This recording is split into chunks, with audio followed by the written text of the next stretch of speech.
Të dashur miq, përshëndetje. Mirë se erdhët dhe sot në Të jetosh besimin.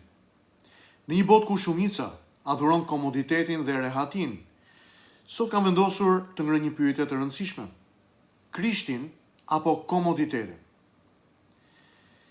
Gjoni kapitulli 14 vargu i 15 thot: "Nëse më doni, do t'i zbatoni urdhrimet e mia." Është pikërisht Jezusi që flet në ligjërat të drejtë. Dhe ky varg nuk është thjesht një ftesë për emocione, por një thirrje për jetë të transformuar. Jezusi nuk tha: "Nëse më doni, do të ndiheni mirë", por do të bindeni. Dashuria vërtet për Krishtin matet me bindje dhe jo me rehati. Tregohet historia e Dietrich Bonhoeffer, i cili ishte një teolog gjerman që jetoi gjatë regjimit nazist. Ai kishte zgjedhjen e rehatshme të qëndronte jashtë Gjermanisë, të jepte mësim në universitete prestigjioze botërore dhe të ruante jetën e tij, por ndërgjegja, besimi, nuk e la rahat. Kështu që Bonhoeffer u kthye në Gjermani, kundërshtoi hapur regjimin e Hitlerit dhe kishën që ishte bërë tashmë palë me regjimin dhe me të keqen. Ai shkroi një fjali që ka mbetur proverbiale: kur Krishti thërret një njeri, ai e thërret të vi dhe të marrë kryqin. Bonhoeffer e pagoi me jetën e vet këtë vendim. Ai u ekzekutua vetëm 2 javë përpara se forcat aleate të çlironin Gjermaninë naziste.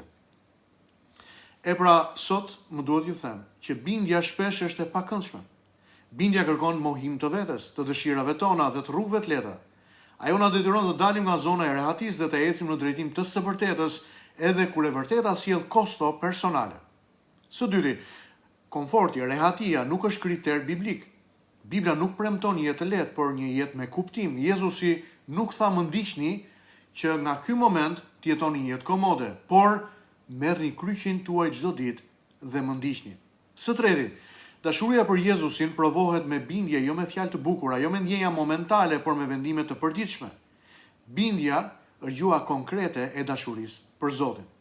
Ndaj, lejoni të pyes: ku je duke zgjedhur rehatin mbi bindjen ndaj Zotit? Në cilën fushë të jetës Zoti po të thërret të ndryshosh drejtim, edhe nëse është e vështirë? Çfarë kryqi je duke shmangur sepse nuk të duket i drejtë dhe të duket i rëndë? Pra këto pyetje le të qëndrojnë me ne këtë ditë.